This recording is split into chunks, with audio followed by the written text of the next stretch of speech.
Up to 57% of the adult population may experience tooth sensitivity. You might experience it at any point in your lifetime. If you experience sensitivity, you'll know that eating or drinking may trigger painful sensations, particularly when the item is hot, cold, or sweet. You may also experience painful sensations when brushing or breathing cold air. Sensitivity occurs when gums recede, uncovering parts of your teeth that aren't protected by enamel. Certain foods or harsh brushing can also wear away the protective enamel.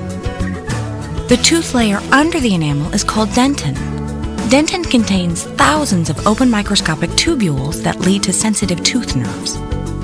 When the exposed dentin comes into contact with something hot, cold, or sweet, sensations are carried through these microscopic tubules, stimulating the nerves and causing painful sensitivity. Preventing tooth sensitivity begins with good oral hygiene.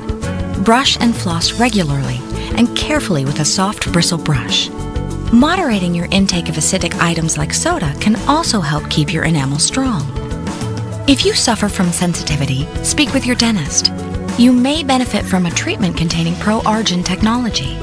This new breakthrough technology works by sealing the open microscopic tubules that lead to the nerves. Sensitivity is a condition that can be relieved. Ask your dentist.